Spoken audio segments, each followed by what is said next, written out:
tardes, hermanas. Nos toca hoy día comenzar una nueva carta, ¿ya? Un nuevo estudio que es la carta de los Colosenses. Ya vamos a aprender hartas cosas aquí. Yo por eso imprimí estas hojas y las traje para repartirlas, por favor. Para que ahí hay una lista de muchos personajes que aparecen acá y de muchas palabras nuevas que quizás algunos no conozcan, no dominen, no entiendan. Entonces yo dije, lo mejor las voy a escribir y que cada una tenga, y un mapa para que sepan en dónde está situada la ciudad de Colosas, ¿no es cierto? En que Pablo escribió esta carta a estos hermanos de esa ciudad de Colosas, ¿ya?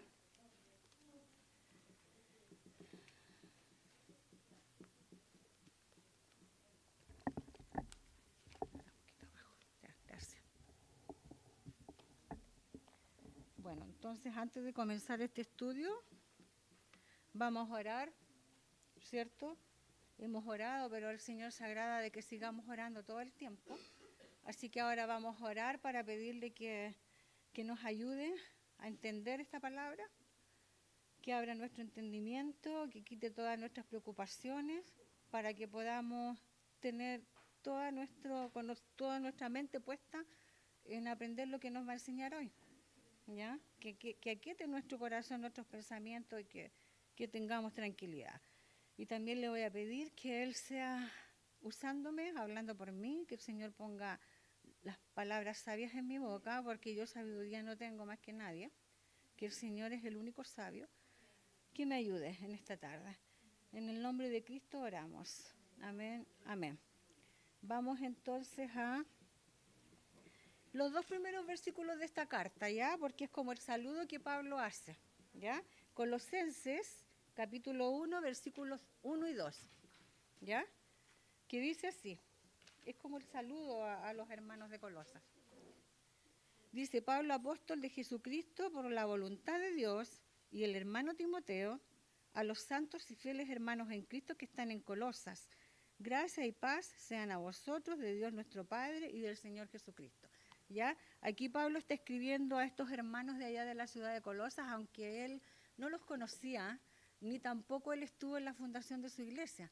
Pero Pablo se enteró por aquí como nombra a Timoteo, a través del hermano, este hermano Timoteo fue muy buen colaborador de él y que le ayudaba, ¿no es cierto? Entonces, por eso que lo saludan los dos a estos hermanos de Colosas, ¿ya? Él les decía que estén bien y luego va a pasar a explicar de qué se trata. Esta es una introducción general a la carta, ¿ya? Esta carta está inspirada por el Espíritu Santo, como todas las cartas que Pablo escribió, ¿no es cierto?, a los hermanos de ella. Aunque Pablo no estuvo en esa iglesia ni tampoco la formó, él sí estaba muy preocupado por ellos porque conocía unos graves problemas que ellos estaban pasando. Esta iglesia tenía problemas de doctrina. Se estaba infiltrando en ella una doctrina que no correspondía a la doctrina del Señor Jesucristo, ¿ya? Y esta ciudad de Colosas estaba ubicada, como ahí tienen ustedes el mapa, ¿no es cierto? Está ubicada ahí era entre tres ciudades importantes, ¿ya? Estaba Éfeso, estaba Hierápolis, también estaba la Odisea y Colosas, ¿ya? Que eran las ciudades importantes en ese extremo, en esa parte, ¿ya? Entonces, ¿cómo empieza esta iglesia si Pablo no la formó? ¿Ya? Esta iglesia se formó gracias al ministerio de Pablo. Pablo tuvo un ministerio en Éfeso. Él sí fundó esa iglesia y sí estuvo con los hermanos durante unos 3 años más o menos duró su ministerio allá. Entonces él predicó allá. Hay unas personas que estaban en esa iglesia, conocieron de la palabra y la llevaron a este otro lugar porque tenían amistades en esa ciudad, en Colosas. Y ese fue Epafras. Epafras llevó allá, predicó a sus amigos. Él era de Colosas, pero estuvo en la formación de la iglesia. Entonces llevó a ellos esta enseñanza y gracias a él se pudo fundar esa iglesia. Que al principio era una iglesia bien pequeña porque se reunían en una casa, ¿ya? No se reunían en un templo como nosotros, ¿verdad? se estaban reuniendo ahí. Entonces, bueno, antes de eso, ya le expliqué un poquito de qué se trata, voy a hacerle unas preguntitas ya. Si conocen ustedes a estos hermanos que están nombrados ahí, ¿habían escuchado hablar, por ejemplo, de Epafras? Yo creo que sí, de Filemón, de Onésimo, de Apia, de Arquipo, de Títico, de Timoteo. Son personajes que aparecen nombrados todos en esta carta. Yo no sé, seguramente más de alguna vez leyendo la Biblia han sabido de ellos, ¿no es cierto? Y también otra pregunta que tiene un poco que ver con la doctrina que se está implantando allá, que dice así, que acaso ustedes creen que los horóscopos de verdad nos dicen nuestra vida, nos dicen lo que nos va a pasar o influyen en nosotros.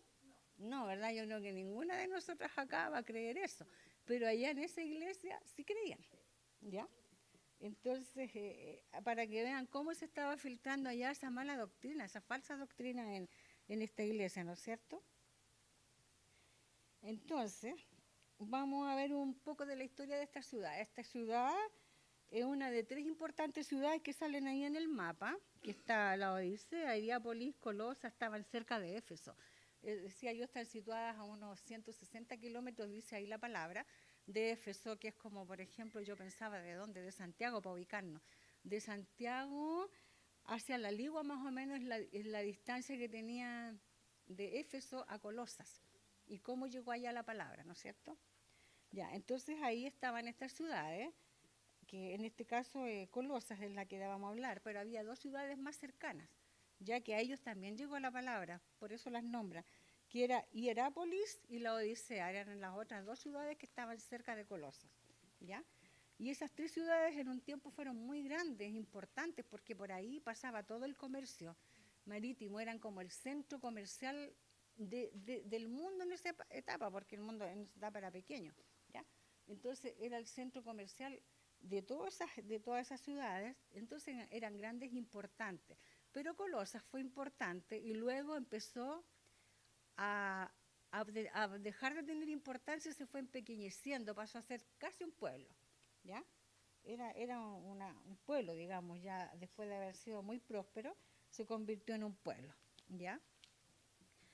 Entonces, como decía, Epafras fue el encargado de llevar para allá la palabra del Señor y gracias a eso se fundó la iglesia, ¿ya?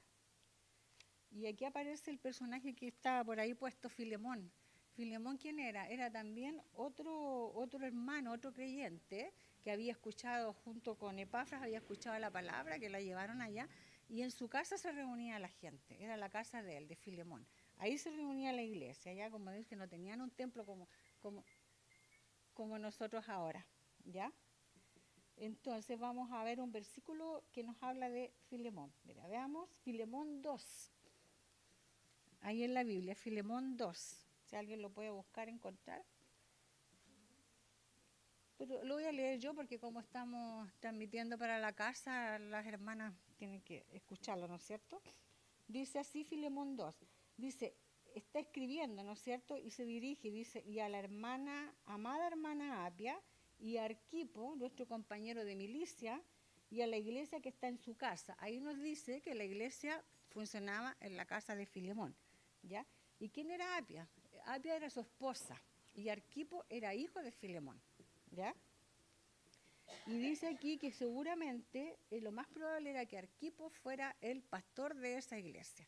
Se reunían en casa de Filemón, pero Arquipo, su hijo, era el pastor de esa iglesia, ¿ya?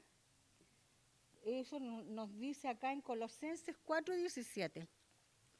Colosenses 4:17 dice, decid a Arquipo, mira que cumplas el ministerio que recibiste en el Señor, ¿ya? Entonces eso comprueba que él era el pastor de esta iglesia de Colosas, ¿ya?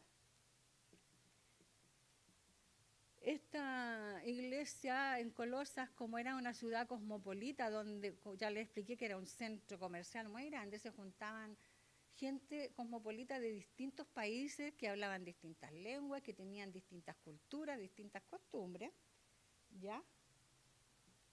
Y ahí era fácil que llegaran estas falsas doctrinas, estas falsas ideas, ¿ya? Porque no eran puras, ahí habían judíos creyentes, bueno, la verdad, todos eran creyentes en esa iglesia, pero empezó a infiltrarse toda esta doctrina que no era bíblica, ¿no es cierto?, que estos maestros querían poner ahí, ¿ya?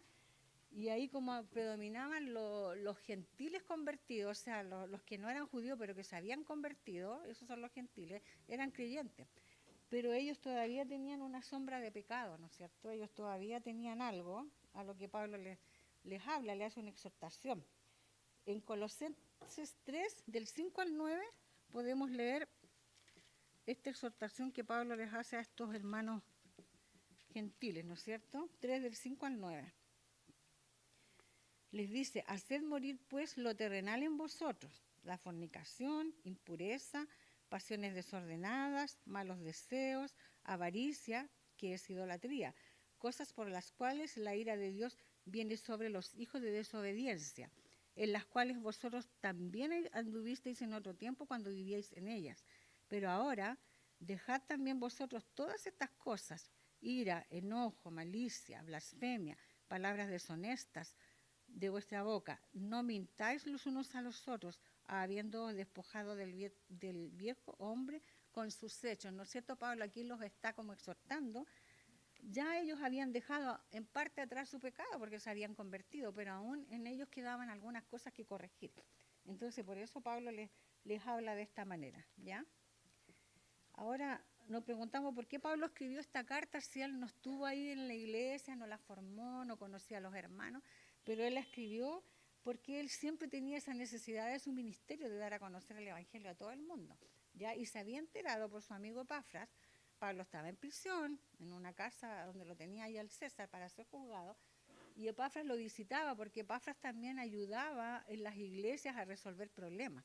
Era como que lo ayudaba en el ministerio a Pablo mientras él estaba preso, ¿ya? Entonces Pablo escribió esta carta porque ahí estaba pasando esto de que se estaban infiltrando estas malas doctrinas, estas malas cosas a la iglesia de Colosas, ¿no es cierto?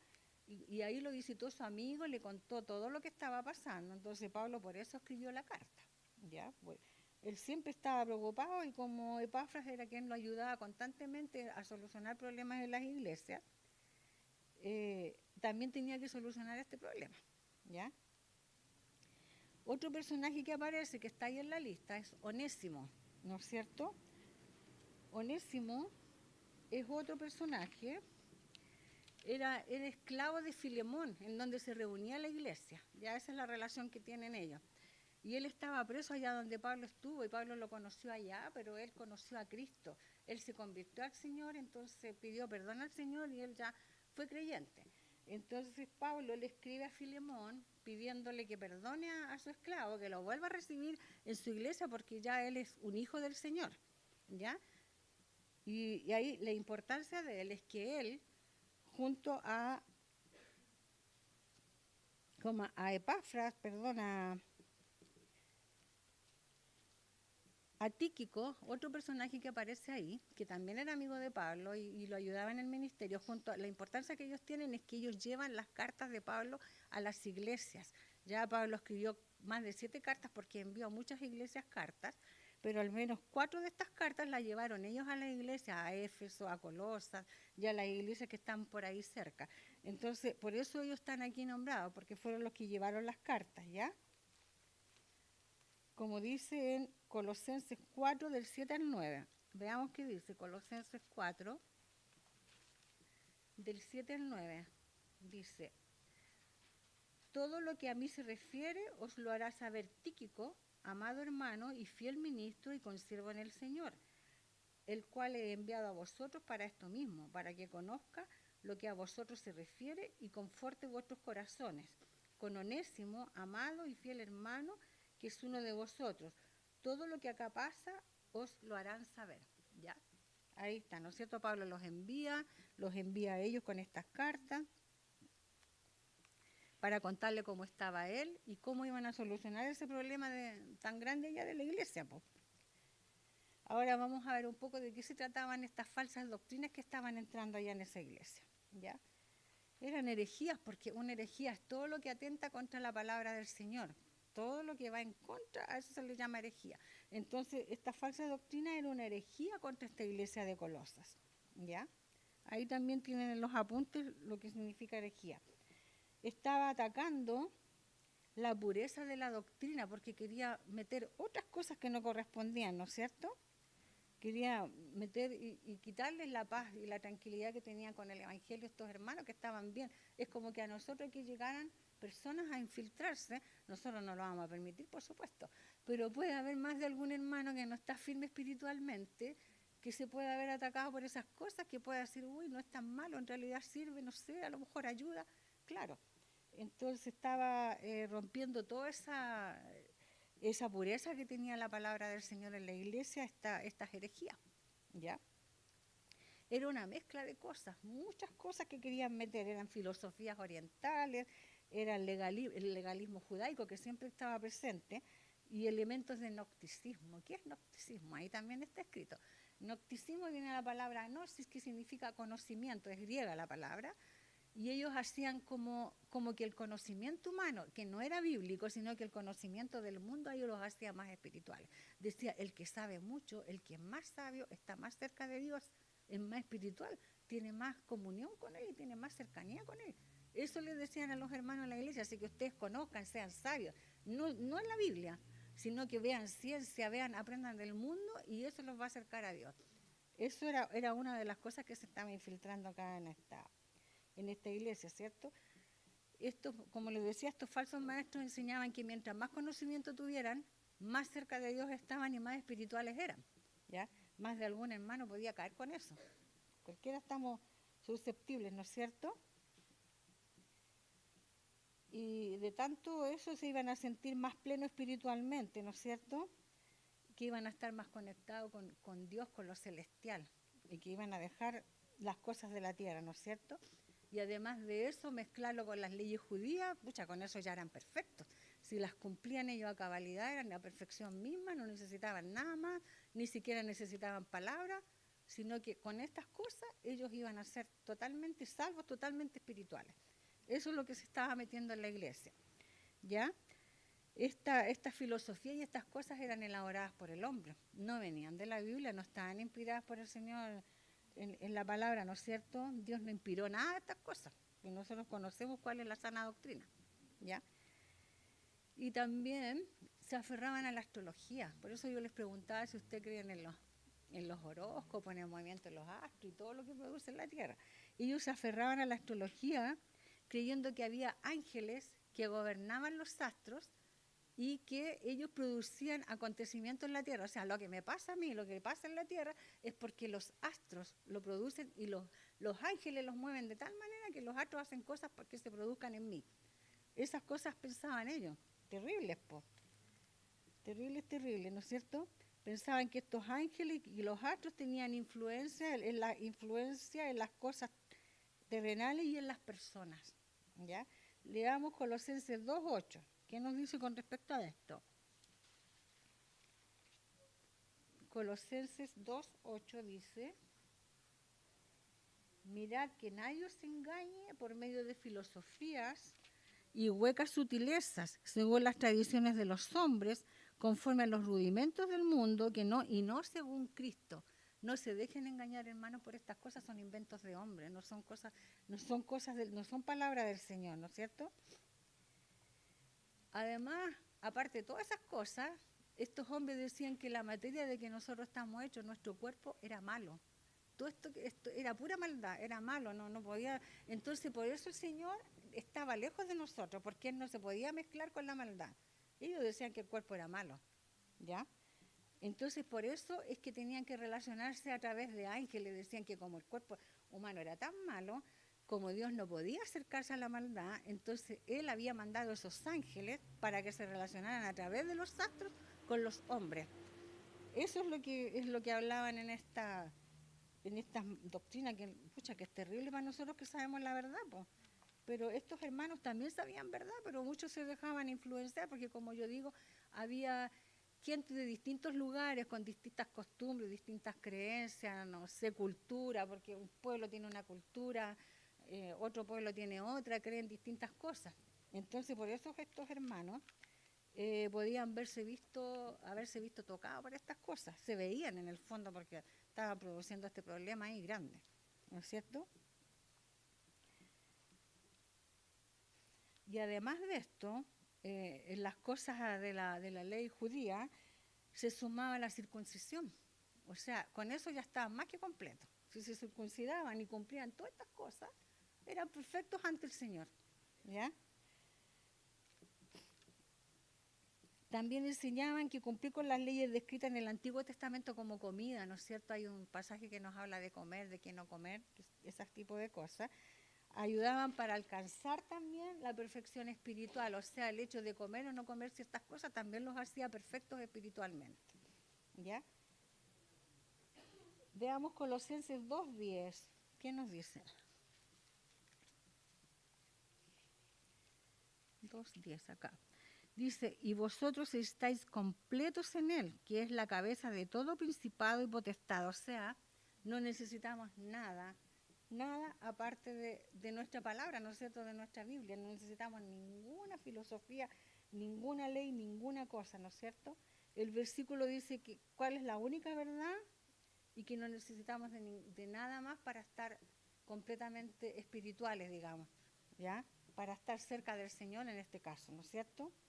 Ninguna cosa, ninguna ley nos va a hacer más cercanos a Dios, solamente la circuncisión esa de nuestro corazón, pues, que fue el cambio que hubo en nuestro corazón cuando creímos en el Señor y nos acercamos a Él.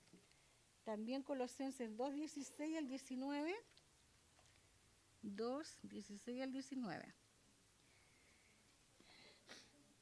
A propósito de todas estas cosas, dice, por tanto, nadie os juzgue en comida o en bebida, o en cuanto a días de fiesta, luna nueva o días de reposo. Nada de eso influye, ¿cierto? Todo lo cual es sombra de lo que ha de venir. Pero el cuerpo es de Cristo, o sea, la iglesia es del Señor. Nada más necesita, ¿no es cierto? Nadie os prive de vuestro premio afectando humildad y culto a los ángeles, o sea, ¿cómo vamos a estar haciendo culto a eso, no es cierto? Entremetiéndose en lo que no ha visto, vanamente hinchado por su propia mente carnal, o sea, las cosas que el hombre piensa, las cosas que el hombre cree que son, no pueden influir en nosotros, ¿verdad? En los cristianos. Eso nos quiere decir, dice, estos falsos maestros enseñaban que la materia de nuestro cuerpo es mala y que tenían que encontrar alguna manera de contrarrestar esta naturaleza pecaminosa, porque según ellos éramos todos malos y algo teníamos que hacer para no ser tan malos. ¿Cómo hacían ellos? ¿Cómo pensaban ellos que se podía hacer esto? Ellos decían, unos creían que la única manera de vencer esta materia pecaminosa era a través del cumplimiento de todas las leyes judías y de la práctica del ascetismo. ¿Qué es el ascetismo? Privarse de todo lo que dice bienestar humano, o sea, me voy a privar de compañía, de amor, de afecto, de personas que voy a estar solo porque tengo que estar allá, escondido en un lugar, no voy a comer por placer, voy a comer una cosita así para no morirme nomás, voy a dormir, no voy a dormir tranquilo, no voy a tener bienes materiales, nada de eso. Eso es lo que planteaba el ascetismo. Y ellos creían que cumpliendo las leyes judías y cumpliendo esto del ascetismo también iba a estar mucho más cerca de Dios. Tenían esta mezcla terrible de cosas, ¿cierto? Ellos con el fin de alcanzar una espiritualidad suprema y un acercamiento máximo a Dios, tenían que practicar estas cosas. Algunos optaban por hacerlo, ¿ya? Otros enseñaban que como la materia del cuerpo era tan mala, que si pecaban no iba a pasar nada, así que podían cometer todo tipo de pecados porque iban a quedar igualitos, ¿ya? Así ellos pensaban que podían deshacerse de esta materia pecaminosa que ellos creían que nosotros teníamos, ¿no es cierto? Y en la iglesia de Colosas lo que más se practicaba era eso, era esto de las leyes judías y de ser una asceta, ¿ya? Eso practicaban ellos. Ellos estaban atacando justo las bases de nuestra palabra, ¿no es cierto?, de nuestra doctrina, y diciendo que negaba el poder del Señor, porque ellos decían, los astros cumplen esto, los astros transforman, el dejar de comer, el estar acá, el privarme, el ascetismo, me va a acercar más al Señor, pero me va a transformar, me va a hacer súper espiritual, pero no es así, porque nosotros sabemos que el único que nos puede transformar y que puede cambiar todo lo malo a nosotros en nuestro Señor Jesucristo, ¿no es cierto? Dios, nuestro Señor Jesucristo a través de, nuestro Dios a través del Señor Jesucristo, ¿no es cierto? Ellos decían que no reconocían a Cristo, lo reconocían, pero decían que era un ángel que mandaba a otros ángeles a mover todas las cosas, pero que él no se relacionaba con el ser humano, ¿ya? Nosotros sabemos que cuando Jesús vino a la tierra, él no era un ángel, se hizo hombre, él se encarnó, ¿no es cierto? Él fue hombre como nosotros para después poder morir y que su Espíritu Santo, eso es lo que tiene que venir a morar dentro de nosotros. Nada de esas cosas raras que estaban enseñando ellos, ¿no es cierto? Como dice Mateo 1:23. ¿Qué dice Mateo 1:23? Mateo, aquí, 1:23. Dice, he aquí una virgen concebirá y dará a luz un hijo y llamará su nombre Emmanuel, que traducido es Dios con nosotros, ¿no es cierto? Aquí nos dice que Jesús vino al mundo en cuerpo de hombre, fue hombre, se hizo hombre por nosotros y cumplió todo lo que él tenía que hacer para que nosotros fuéramos salvos. Entonces ellos decían que no, que era solo un ángel aparecido, no era nada importante, ¿ya? Y Colosenses 1:20, ¿qué nos dice? Colosenses 1:20. Dice, y por medio de él, de Cristo, ¿no es cierto?, de conciliar consigo todas las cosas, así las que están en la tierra como las que están en los cielos, haciendo la paz mediante la sangre de su cruz, ¿no es cierto? Aquí nos reafirma toda la sana doctrina y las bases que nosotros tenemos que creer, ¿ya? Que no necesitamos a nadie más, que Cristo vino al mundo, que se hizo hombre, que murió por nosotros, que nos dio la salvación, que nos justificó y todo lo que hizo por nosotros. Y además que Él venció todo el pecado del mundo, o sea, ya no hay pecado. Pues. Él por eso fue su sacrificio, para pagar por todo el pecado del hombre. Ya gracias a Cristo que hizo eso, que nos salvó y nos perdonó. Entonces, Cristo es lo único que nosotros necesitamos. Pues. Los creyentes solo lo necesitamos a Él, ¿ya? Pero hay que aclarar que la materia de la cual nosotros, como ellos decían, que estamos hechas, no es mala, ¿ya? ¿Por qué? Nuestro cuerpo tampoco es malo. ¿Por qué? Porque si hubiese sido malo, Cristo no hubiese venido en forma de hombre, no hubiese venido con la materia humana. Él fue un humano tal cual nosotros, solo que era santo, ¿ya? La única diferencia de él es que él era, bueno, todos los atributos que tiene, pero con nosotros los hombres que él era santo, que era libre de pecado. Pero su cuerpo era tan humano como el nuestro, si no hubiese muerto, no hubiese sangrado, no hubiese muerto de dolor en la cruz, no sé, pues no hubiese estado ahí agonizando hasta que murió, si no hubiese sido humano, ¿ya? Entonces tengo que aclarar que nuestra materia no es mala, lo que es malo es nuestra mentalidad pecaminosa. No es que nuestro cuerpo, de lo que estamos hechos, sea malo de ninguna manera, sino que nosotros llevamos dentro esa capacidad, por así decirlo, de pecar, esa debilidad, ¿no es cierto? El Señor nos hizo todo bueno a nosotros, nos hizo perfectos, pero nosotros somos los que a veces echamos a perder esa perfección con nuestro pecado, ¿no es cierto? Pero no somos malos, ¿ya? Y tampoco, porque aquí dice que Jesús fue humano, ¿no es cierto? Él bebió, él comió, él descansó, él durmió, él oró, todas las cosas que podía hacer un humano, ¿ya? Entonces, si Él hizo todas estas cosas, nosotros al hacerlo, digamos, en comer en su justa medida, en beber en su justa medida, en dormir, en descansar en su justa medida, estamos haciendo bien las cosas. Tampoco se trata de hoy, porque Jesús durmió, yo voy a dormir todo el día, no. ¿No es cierto? Ni voy a beberme 2 botellas de vino, no una, porque 2 son muchas. Una también es mucha, pero ¿no es cierto? Claro, entonces todo, claro, Jesús lo hizo, era hombre, igual que nosotros también lo podemos hacer, pero todo en su justa medida, ¿no es cierto? Y que también privarse de la comida, bueno, privarse de la comida, bueno, es bueno por nuestra salud, porque tampoco podemos comer, como decía, en nuestra justa medida tenemos que comer lo necesario. Entonces, pero privarse completamente de comer tampoco nos hace más espirituales, pues. No, al contrario, nos vamos a enfermar, porque necesitamos nutrir el cuerpo, ¿no es cierto? Entonces, como dicen, ellos decían que privarse de la comida, como este caballero que iba a vivir allá solo en la seta y que a veces ni comía porque estaba practicando eso para ser más espiritual, no es bueno en ese sentido de dejar de comer, ¿ya? Entonces, y lo relaciona con los ayunos porque dice que ayunar es bueno porque cuando lo hacemos con oración, porque ayunar sin oración no sirve de nada, o sea, sirve para una dieta a lo mejor, pero no para acercarnos al mundo espiritual. Entonces el ayuno con oración es bueno, porque nos pone más susceptibles en ese momento, depende del tiempo que podamos dejar de comer, y ese sentirnos más débiles nos acerca más al Señor, porque ahí vemos que tenemos una dependencia de Él, que por nosotros no tenemos ninguna fortaleza. Entonces ahí lo relaciona con el ayunar y el orar, ¿no es cierto? Y con respecto a la influencia de los ángeles y de los astros y de todas esas cuestiones en nuestra vida, Pablo lo niega con mucha fuerza, obviamente, y nosotros también lo podemos negar, porque ya conocemos al Señor y conocemos lo que ha hecho Él en nuestra vida. Y ya dice que Cristo tuvo una victoria total sobre las potestades y sobre los principados del mal cuando murió en la cruz.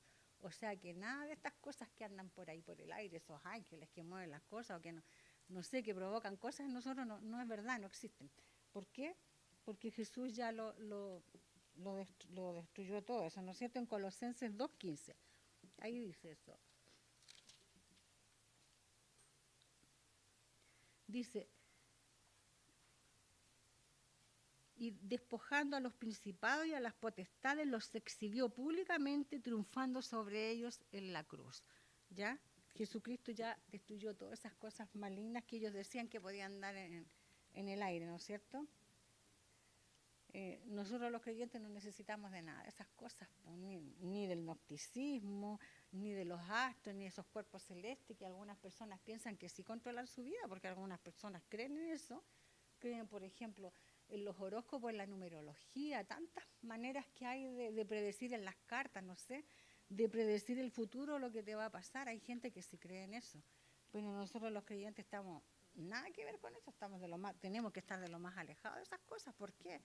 Porque solo Dios es el que mueve todo, porque todo se hace por su voluntad, no por la voluntad de una luna o no sé, por nombrar un astro que se puso ahí, que se juntó con el sol y eso produjo en cambio en mí, produjo algo, o me trajo buena suerte, como dicen ellos, o mala, ¿no es cierto? Eso no existe para nada, ¿cierto? Entonces estas enseñanzas combinaban todas esas cosas, era bien feo el problema que tenían allá, pues, porque en otras iglesias había otro tipo de problemas que sí también eran molestos, pero aquí era contra la doctrina misma.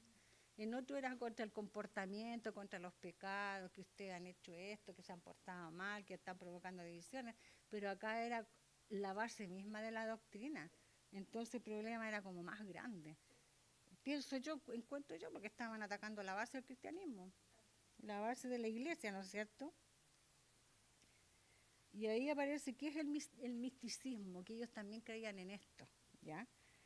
Que dice que es un estado que alcanza a la gente de unidad con lo divino, o sea, ellos sienten que se unen a Dios, incluso llegan a tener alucinaciones, llegan a escuchar cosas, dicen, Dios me habló, yo lo vi, dijo esto. Es cierto, Dios nos puede hablar de ciertas maneras, pero nosotros sabemos distinguir cuando eso es real o cuando no, porque estas personas llegan a enfermarse, creen tanto en eso que se ponen a meditar y tienen un estado de meditación y empiezan a pensar en eso, se alucinan, sienten cosas, oyen voces, ven cosas,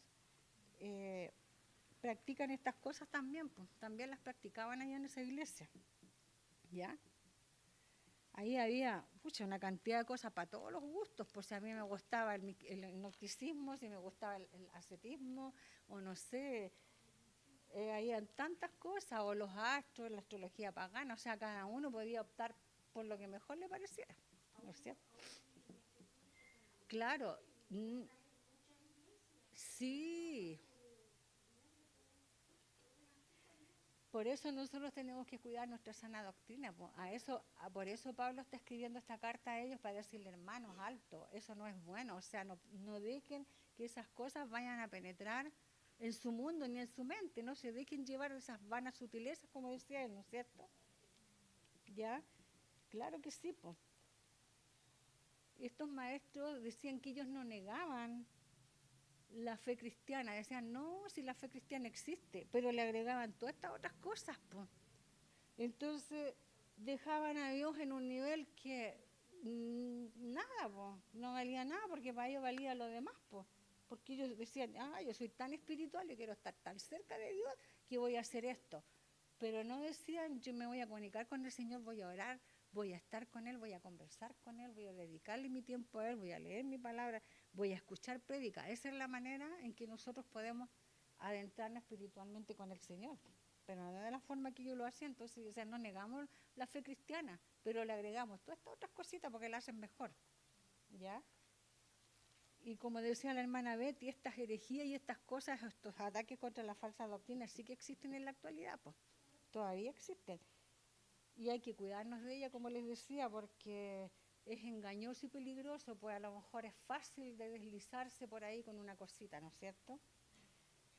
Y cuando nosotros combinamos a Dios con estas prácticas, estamos negando su poder, estamos negando todo lo que Él ha hecho por nosotros, su existencia, el perdón de nuestros pecados, estamos negando todo, ¿no es cierto? Estamos negando su preeminencia, porque Él es preeminente, Él está ante todas las cosas. El Dios está en primer lugar en todo. El mundo, Él está ahí, aquí arriba de nosotros, o sea, para todo lo que hagamos, primero está Dios, no están los astros, no está esas disciplinas que ellos practicaban, nada de eso, ¿no es cierto? No está en dejar de comer para estar cerca de Él, no. Dios está ahí primero ante todas las cosas, ¿no es cierto? Entonces nosotros tenemos que tratar de no mezclar estas cosas. Por ejemplo, el yoga, yo la verdad no conozco mucho esa disciplina, pero también es una cosa donde hacen meditación, pero una meditación que no va con el Señor. Entonces eso tampoco es bueno. Tampoco es bueno practicar el yoga, la meditación trascendental, el misticismo y otras disciplinas. No las podemos nosotros combinar con nuestras creencias religiosas, ¿no es cierto? Tampoco podemos confiar en personas que nos ofrecen sanidad, nos ofrecen prosperidad, nos ofrecen lo mejor. ¿Qué hombre tiene un poder? Ninguno. Dios tiene el poder, ¿no es cierto? Como ahí decía la hermana, yo el otro día me toqué, no sé si fue el sábado en la noche que estuve viendo la televisión, estaba viendo un programa acerca de la Biblia, hablaban de cómo se había desarrollado la Biblia en toda la antigüedad, y a continuación de eso pusieron el programa de Pare de Sufrir. Que yo pensé que estaba relacionado con lo mismo, pero de repente me di cuenta que decía Pare de Sufrir, y dije, voy a escuchar, ¿qué es esto? Porque no lo había visto. Y Pare de Sufrir es una iglesia que le promete sanar a toda la gente que va a dejar de sufrir por enfermedades, porque no tiene dinero, porque le falta trabajo, porque peleó con el hijo, no sé, N problema. Pero ellos, como decían, los invitaban, decían, venga, pare de sufrir, venga a nuestro templo, no olvide traer su botellita. Yo decía, ¿para qué quieren botellita? Entonces, en la iglesia, en el mismo, como que aquí tuviéramos una fuente donde brota agua, y tú le echas agua a la botellita, y esa agua es santa. Y según ellos, tú te las vas a tomar en tu casa y te vas a sanar inmediatamente Y tiene mucha gente que va a la iglesia, porque ahí se ve gente que daba testimonio, que sí, yo tomé el agua y me sané, que sí, yo tomé el agua y encontré trabajo, que sí, el agua está bendita. O sea, la gente daba testimonio de eso. Entonces, es fácil caer, pues. No sé por qué ellos están ahí, hermana Nino.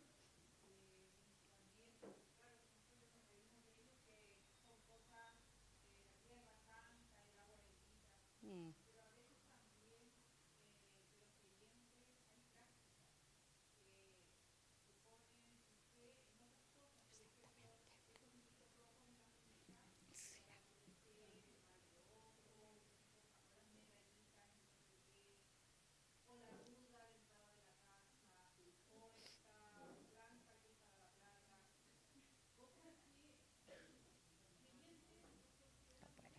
No pueden ser.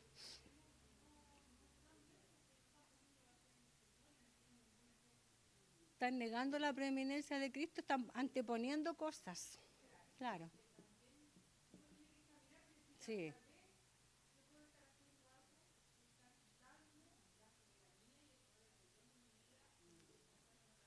exactamente.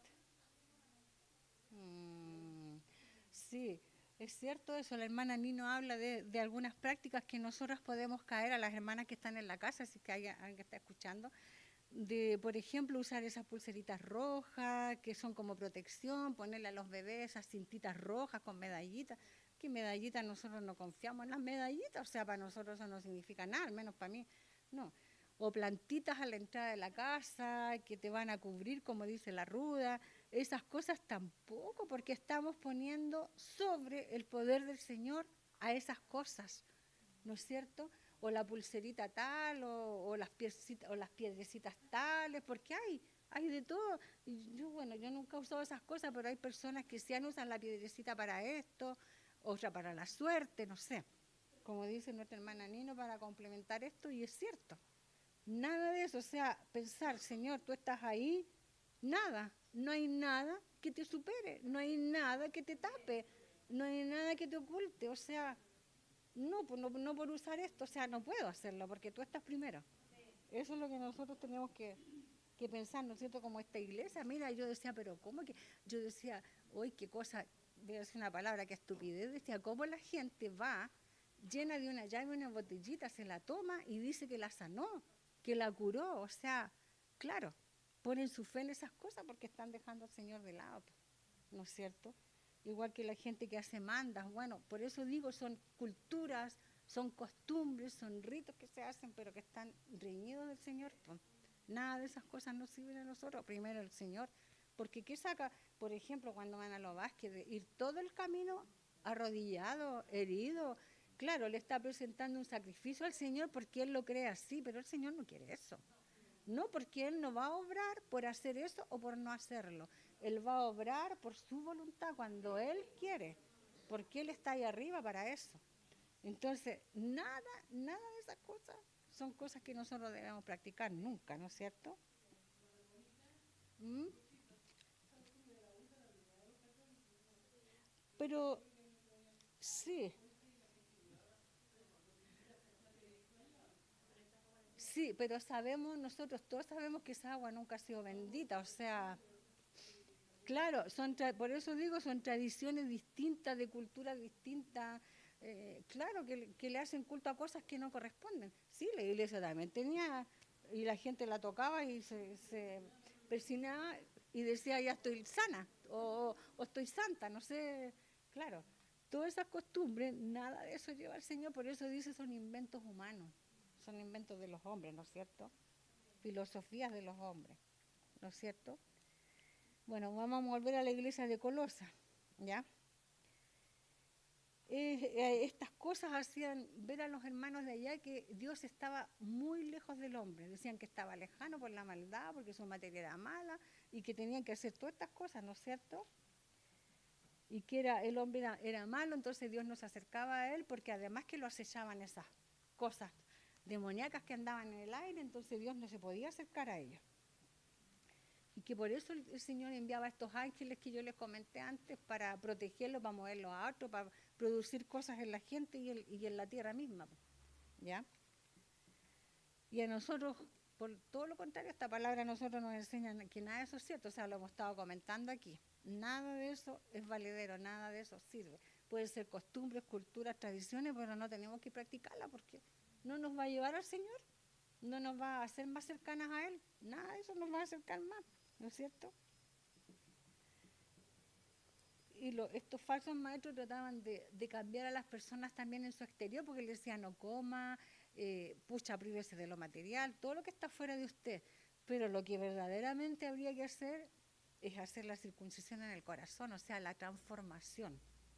No es que te vayan a sacar un pedazo, nada, sino que es transformar el corazón con la palabra del Señor y eso nos va a llevar siempre a cosas buenas, ¿no es cierto? Es lo mejor que podemos hacer, ¿ya?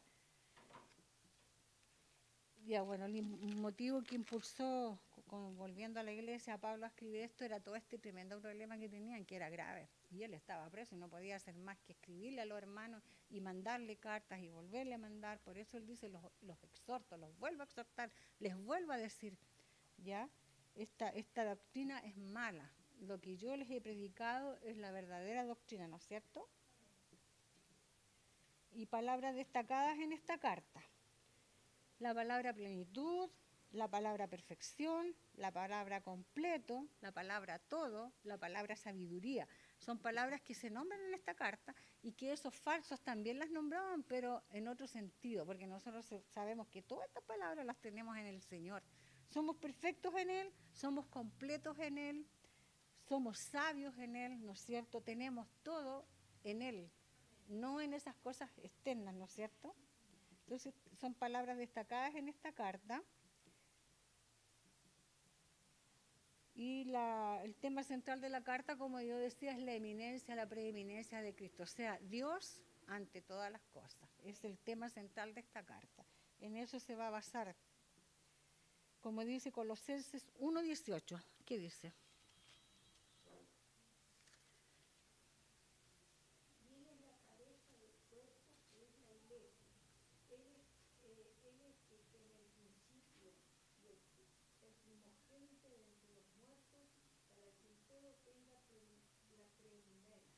Amén, ¿cierto?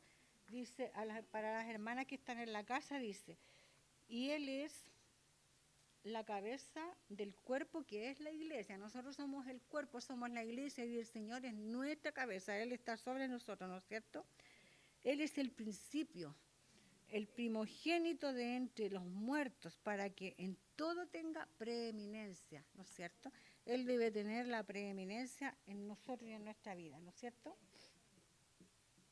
Ya nosotros no tenemos que preocuparnos de nada más, ni de los astros, ni de esos seres angélicos, ni del gnosticismo, ni el misticismo, ni el ascetismo, nada de esas cosas. Porque tenemos a Dios, Dios envió ya a su Hijo, ¿no es cierto? Para que muriera por nosotros, para que nos hiciera salvos, es lo único que importa.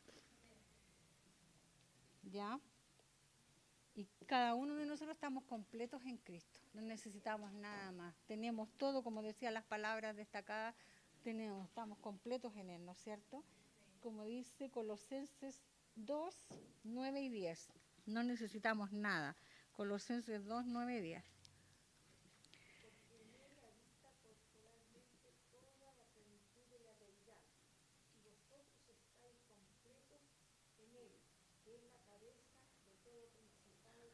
Amén, ¿no es cierto? Eso dice, para las hermanas que están en casa, porque en Él habita corporalmente toda la plenitud de la deidad, y vosotros estáis completos en Él, que es la cabeza de todo principado y potestad. O sea, ¿qué más vuelta a darle? El Señor es todo, está ante todo, ¿no es cierto?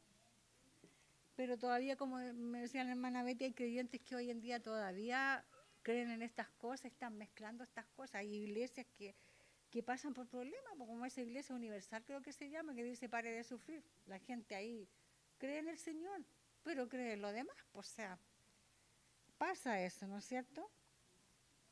Entonces, si el Evangelio no hubiera sido verdadero, ninguno en la antigüedad ni en ninguna parte no existirían estas iglesias, pues ningún hermano hubiera sido salvo, si no hubiese sido la verdad de Cristo para salvación.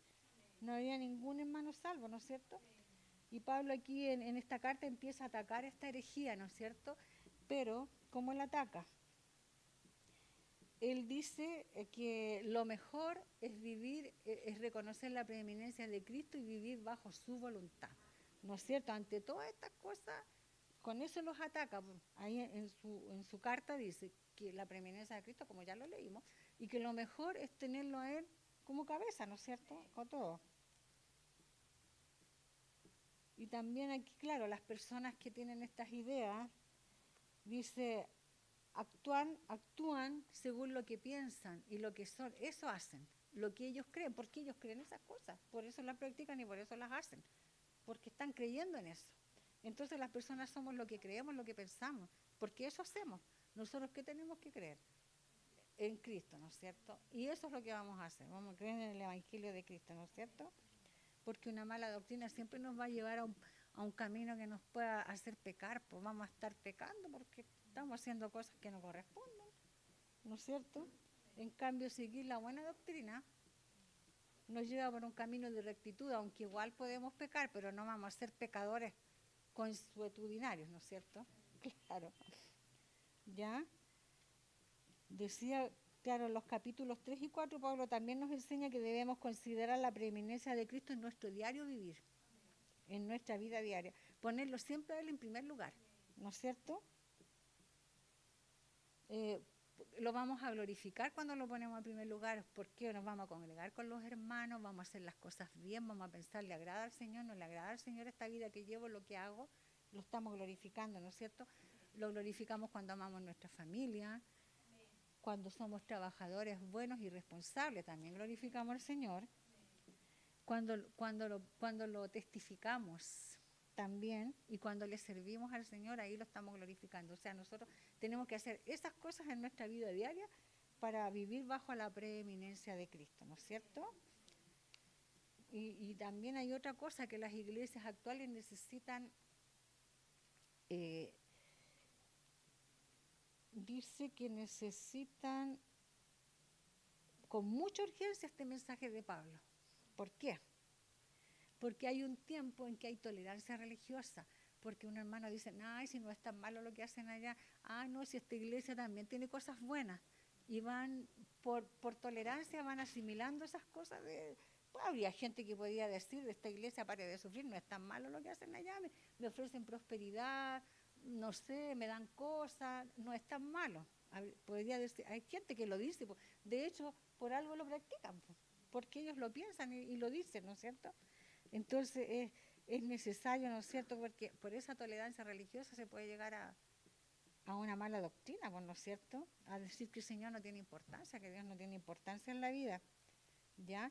Y también con eso mismo, con tolerar, se hace el sincretismo, que acumulan muchas ideas religiosas de muchas iglesias y la convierten en una. De esta iglesia yo tomo esta, de esta iglesia yo tomo esto otro, esta práctica, y vamos a hacer una religión mejor. Piensan así, ¿no es cierto? Entonces eso también es un riesgo para todas las iglesias, bueno, para nosotros también, pero nosotros estamos firmes en el Señor, no nos van a pasar esas cosas, no les vamos a creer a nadie que nos esté diciendo esas mentiritas, ¿cierto? ¿Qué dice Colosenses 2:8? Dice, mirad que nadie os engañe por medio de filosofías y huecas sutilezas según las tradiciones de los hombres, conforme a los rudimentos del mundo y no según Cristo. O sea, nadie puede, que no te dejes engañar por ningún pensamiento humano. Sigue solamente la palabra del Señor, ¿no es cierto? Todo lo que hemos aprendido. Por eso que es bueno que la leamos, que estudiemos, que estemos en contacto siempre con la palabra, porque de repente si no tengo tanto conocimiento, no tengo tanta noción, me puedo dejar llevar por una de estas cosas. ¿Sí? Claro. Muchas cosas. Exactamente.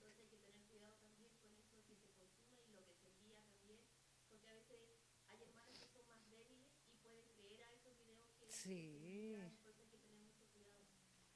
Claro, por eso decía, ¿cómo saber cómo atacar nosotros esas cosas? Leyendo la palabra, aprendiendo de ella, congregarnos, escuchar muchas prédicas, orar, pedirle al Señor dirección, que nos dé discernimiento. De esa manera es la única manera que podemos lograr nosotros escapar a esas cosas, ¿no es cierto? Y estar preparada, porque claro, de repente puede haber un video que uno dice, lo mira y después como que te convence algo y después dice, no, o sea, no, pues el Señor me dice que yo no puedo ir por ese camino. Esto me dice la palabra, o sea, yo no puedo dejarme influenciar por esas cosas. Entonces, claro, hay que tener filtro, mucho filtro y pedir discernimiento, que es lo más importante, porque el Señor nos da discernimiento, sabiduría para saber qué escuchar, qué oír, a qué poner la atención, ¿no es cierto? Sin duda que hay cosas muy malas, ¿ya? Bueno, ahí más o menos sería lo que es la introducción a la carta a los Colosenses. Ya entendimos de qué se trata, de qué habla, de que estas feas doctrinas que estaban entrando ahí, que tenemos que procurar nosotros no dejarlas entrar ni en nuestra casa de oración, ni en nuestra vida personal, ¿no es cierto? Y que yo aquí encontré algunas aplicaciones, algunas lecciones que podemos tomar. Dice, primero la preeminencia de Cristo es lo más importante para nosotros, partir desde ese punto, ¿no es cierto? De ahí para abajo. Después no necesitamos a nadie ni nada más, porque ya estamos completos, solamente en el Señor estamos completos. No necesitamos nada más, ni de astros, ni de horóscopos, ni de numerología, no sé, de prácticas de meditación trascendental, de ninguna de esas cosas necesitamos, ni de hilitos rojos, nada de eso, no necesitamos eso. ¿Qué de los horóscopos, las predicciones, la numerología? Ponen a Dios bajo y pierden su poder, o sea, no podemos dejar que esas cosas sean más importantes que el Señor, ¿no es cierto? No niegan a Él, niegan el poder y la preeminencia de Dios. Nuestro cuerpo físico no es malo, no es malo. Dios lo hizo, lo malo es la inclinación al pecado que tenemos nosotros y eso es lo que tenemos que dominar. Pero el Señor nos hizo buenos a nosotros, lindos, perfectos. Imagínense nuestro cuerpo perfecto cómo funciona. A lo mejor no es perfecto lo que se ve, pero es perfecto el interior, porque funciona como tiene que funcionar, perfecto. Un órgano ayuda a otro órgano, no sé, el alimento pasa por aquí, se convierte en materia alimenticia, se convierte en proteína, o sea, es una cosa tan perfecta la que Dios hizo con nosotros. Entonces nuestro cuerpo no es malo, es perfecto, es lindo, hay que cuidarlo, porque es templo del Espíritu Santo además, pues, ¿no es cierto? No debemos mezclar nuestra fe con otras disciplinas, jamás, ¿no es cierto? El yoga, como decía, la meditación, el ascetismo, estas cosas, más que acercarnos a Dios, nos están alejando de Él, no sirven para nada. Nada que no sea la fe en Dios y en Cristo, y Cristo en la cruz nos salva. Nada, nada, nada nos va a salvar, ni por mucho que yo medite. No voy a ser salva jamás si el Señor no toca mi corazón. Y el conocimiento humano del mundo y la ciencia no nos hace tampoco más espirituales. Al contrario, más bien nos muestra a nosotros la grandeza de Dios. No es que nosotros seamos más espirituales, sino que estamos viendo ahí la grandeza de nuestro Creador, ¿no es cierto? Esa era la lección de la que teníamos para hoy día. Un poquito larga, pero interesante. Para mí fue bien interesante aprender todo esto.